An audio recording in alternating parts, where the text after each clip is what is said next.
ऐसे ही अन्य जो भी शिकायतें आ रही हैं उसको हम लोग फॉलो कर रहे हैं और जिलों की सीमा पर या झारखंड की सीमा पर समन्वय के साथ पुलिस कार्रवाई करे ताकि जो भी अपराधी हैं बच नहीं सकें। इस पर मैं अपने स्तर से भी मॉनिटरिंग कर रहा हूँ। सर देखिए, बालू अपराधी कहीं भी चला जाए, पुलिस के जैसे अपने फिल्मों में सुनते हैं ना, कानून के हाथ बड़े लंबे होते हैं। पुलिस के भी हाथ बड़े लंबे होते हैं। आवश्यकता निष्ठा की है, आवश्यकता प्रयास की है। निष्पक्ष रूप से यदि पुलिस कार्रवाई करेगी, मैंने तो ऐसे दृष्टांत भी देखे हैं कि बहुत दूर चेन्नई कोई चला गया हो लेकिन बहुत जल्दी कुमार पकड़ा आज जाता है। मेरे साथ मगध रेंज के आईजी विकास वैभव सर हैं। सर ये झारखंड के रास्ता और गया सर समानांतर दूरी है।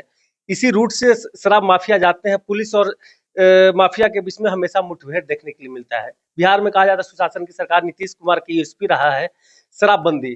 कैसे इसको मुहिम को सर धरातल पर सर उतारेंगे? देखिए, जो सरकार की प्राथमिकता है उसको लागू करने के लिए, सुनिश्चित करने के लिए पुलिस कृत संकल्पित है। मगध रेंज में 12 तारीख को मैंने योगदान दिया था। आज लगभग 2 हफ्ते होने जा रहे हैं। सभी जिलों में थाना प्रभारियों को भी बहुत स्पष्ट संदेश दिया गया है कि इसमें इस प्रकार की किसी भी अवैध गतिविधि में यदि संलिप्त पाए जाएंगे तो उन पर कठोरतम कार्रवाई की जाएगी। निश्चित रूप से इसका असर तो होगा ही, साथ साथ अवैध खनन की यदि हम बात करें तो नारदीगंज थाना प्रभारी निलंबित किए गए, क्योंकि ये बात समझ में आई कि जो उनके द्वारा की जानी चाहिए थी कार्रवाई, उनके द्वारा नहीं की जा रही थी। ऐसे ही अन्य जो भी शिकायतें आ रही हैं उसको हम लोग फॉलो कर रहे हैं और जिलों की सीमा पर या झारखंड की सीमा पर समन्वय के साथ पुलिस कार्रवाई करे ताकि जो भी अपराधी हैं बच नहीं सकें। इस पर मैं अपने स्तर से भी मॉनिटरिंग कर रहा हूँ। सर बालू का भी क्षेत्र में हमेशा बालू माफिया पुलिस के बीच में हमेशा मुठभेड़ देखने के लिए देखने के लिए मिलता है। पुलिस से अगर एक गाड़ी जाती है तो माफिया पहले से चौक और चौबंद रहती है। उसके लिए सर पुलिस कौन सा कदम उठाएगी? पुलिस की भी सुरक्षा के लिहाज से उचित होगा। देखिए, पुलिस को मुख्य रूप से कहा गया है कि कानून की जो धारा है उसका सुसंगत उपयोग करेंगे और जो भी अवैध गतिविधियां करते हैं उन पर आर्थिक रूप से भी क्षति उनको पहुंचे, जो प्रोसीड्स ऑफ क्राइम है उसको हम लोग सीज कर सकें, इसके लिए हम लोग कार्रवाई करेंगे ताकि उसका दूरगामी परिणाम मिले। साथ में जब इस प्रकार के लॉ एंड ऑर्डर सिचुएशन में पुलिस जाती है तो आत्मरक्षा के लिए जो इक्विपमेंट होना चाहिए उसको जब लेकर नहीं जाती है तभी ऐसी घटना घटती है। तो अपनी सेफ्टी को भी ध्यान में रखते हुए इन्फॉर्मेशन पे रिएक्ट करेंगे और किसी भी स्थिति में ऐसा ना हो कि पुलिस पर कोई भारी पड़ जाए, इसके लिए वैसी तैयारी होनी चाहिए। सर जमीन माफिया है और जो नदी के किनारे जो बसे हुए लोग हमेशा सर पुलिस और जमीन माफियाओं के बीच से मुठभेड़ देखने के लिए मिलता है। उन लोगों के लिए सर क्या कानून है या फिर कैसे उन लोगों को सर डेवलप करके शहर को अतिक्रमण माफिया मुक्त कैसे बनाया जाएगा सर? देखिए, कानून तो सबके लिए बराबर है, चाहे कोई बड़ा हो छोटा हो कैसा भी हो, सबकी नज़र कानून, सब कानून की नज़र में एक ही है। तो कानून का सख्त इम्प्लीमेंटेशन हो, इसके लिए हम लोग प्रयास करेंगे। सर जिस थाना में बैठे हो इस थाना में एक घटना घटी थी कुछ दिन पहले।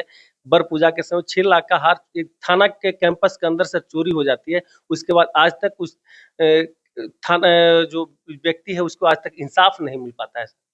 मुफस्सिल का है सर। देखिए, पुलिस मुख्यालय के आदेश के अनुसार इस थाने को कहा गया गोद लेने को। मैंने गोद भी लिया, इसीलिए आप आज आपके बीच यहाँ उपस्थित हूँ। तो जितने भी कांड है उनकी समीक्षा करूंगा और समय पर कांडों का निष्पादन हो, अनुसंधान हो, इसी के लिए समय समय पर इस थाने में आता रहूँ। सर बिहार के युवा अभी मगध के खास कर कहा जाए आइकॉन मान रहे हैं। जो अपराधी है यहाँ से पलायन करने के लिए मजबूर हो गए हैं और अपराधी अगर सर भाग जाएंगे तो कैसे पकड़ा जाएंगे? आपके नहीं रहने के बाद अगर कोई पदाधिकारी आते तो इतना सर तेज तरार होते नहीं है कि उतना तेज तरार से उनका काम करें। मगर आप उन लोगों को सर कैसे सलाखों के पीछे भेजने में? देखिए, अपराधी कहीं भी चला जाए, पुलिस के जैसे अपने फिल्मों में सुनते हैं ना, कानून के हाथ बड़े लंबे होते हैं। पुलिस के भी हाथ बड़े लंबे होते हैं। आवश्यकता निष्ठा की है, आवश्यकता प्रयास की है। निष्पक्ष रूप से यदि पुलिस कार्रवाई करेगी, मैंने तो ऐसे दृष्टांत भी देखे हैं कि बहुत दूर चेन्नई कोई चला गया हो लेकिन बहुत जल्दी पकड़ा जाता है। तो आवश्यकता प्रयास की है और निश्चित रूप से ऐसी बात नहीं है कि पुलिस प्रयास नहीं करती। सभी केसेस में प्रयास होता है, उसी का नतीजा है कि बड़ी संख्या में अपराधी पकड़े भी जाते हैं।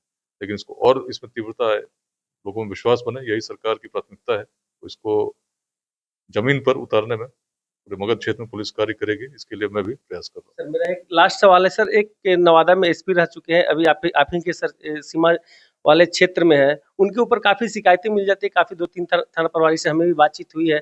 उनका पैसा का डिमांड रहता है। किस मामले में रहता है? क्या और जदयू नेता के है उनके जदयू नेता ससुर है सर। क्या उन लोगों पर कार्रवाई होना या फिर उन लोगों पर इंस्पेक्शन करना पुलिस की बड़ी दायित्व है? आप बड़े पद पर है सर। देखिए, आते ही सबसे पहली प्राथमिकता मैंने यही बताया था, जीरो टॉलरेंस फॉर करप्शन, या पुलिस से कोई भी अवैध वसूली की शिकायत, तो किसी व्यक्ति विशेष, किसी पदाधिकारी विशेष के विषय में बात करना मेरे स्तर से उचित नहीं है। लेकिन जो भी गलत करेंगे उन पर कार्रवाई तय होगी, और इसमें मेरी जो भूमिका होगी उसको निभाने का पूरा प्रयास रहेगा। धन्यवाद। साफ तौर से उन्होंने कहा है कि जो भी गलत करेंगे उसे कानून के अनुसार छोड़ा नहीं जाएगा। किसी भी प्रकार अगर अपराधी चेन्नई और हैदराबाद भी चले जाएंगे, वहां से भी पकड़ कर गया लाने में सक्षम होगी गया पुलिस। आप देख रहे थे न्यूज़4 नेशन, तब तक की नमस्कार।